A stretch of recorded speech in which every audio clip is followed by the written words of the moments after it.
नमस्कार. संध्याकाळचे 7 वाजलेत. आज महाराष्ट्र या बातमीपत्रामध्ये आपल्या सगळ्यांचं स्वागत. मी प्रसाद काथे. पहिली बातमी आहे ती आकाशात झालेल्या एका युतीची किंवा योगायोगानं घडलेल्या विमान प्रवासाची. पहिली बातमी देवेंद्र फडणवीस आणि उद्धव ठाकरे यांच्या एकत्र विमान प्रवासाची आहे. मुख्यमंत्री फडणवीस आणि उद्धव ठाकरे दोघंही वेगळ्या वेगळ्या कामानं नागपूरकडे निघालेले असताना या दोघांनी इंडिगोच्या विमानातून केलेला प्रवास चर्चेचा मुद्दा बनलेला आहे.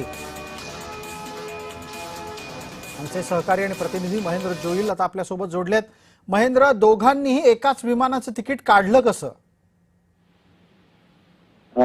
प्रसाद सर, हा एक योगायोग समजावा लागेल, कारण मुख्यमंत्री देवेंद्र फडणवीस हे नागपूरला जात आहेत आणि त्याचबरोबर उद्धव ठाकरेंचा उद्यापासून मराठवाडा दौरा सुरू होता आणि उद्धव ठाकरे हे आणि देवेंद्र फडणवीस हे एकाच विमानाने प्रवास करतायत. मात्र हे दोघं जेव्हा पण भेटतात तेव्हा ह्या चर्चेचा विषय ठरतो. त्याचबरोबर राजकारणात या बातम्यांची जी ती मात्र महेंद्र, एक पटकन असा पुढचा प्रश्न आहे की ठाकरे सहसा काय कधीच अशा प्रकारच्या कमर्शियल फ्लाईटनी म्हणजे सर्वसामान्यांच्या विमानाने गेलेले दिसलेले नाही. ते नेहमी चार्टर विमानं घेऊन जात असतात.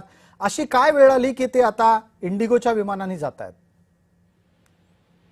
नक्कीच प्रसाद सर, हा सगळा दौरा आहे तो ठरलेला होता. उद्धव ठाकरे हे चार्टर प्लेननी जात होते. मात्र या सगळ्या वेळेस उद्धव ठाकरे त्यावेळेस दौऱ्याला निघणार होते. त्यांचा पूर्वी होता आणि इंडिगोच्या विमानाने ते जाणार होते.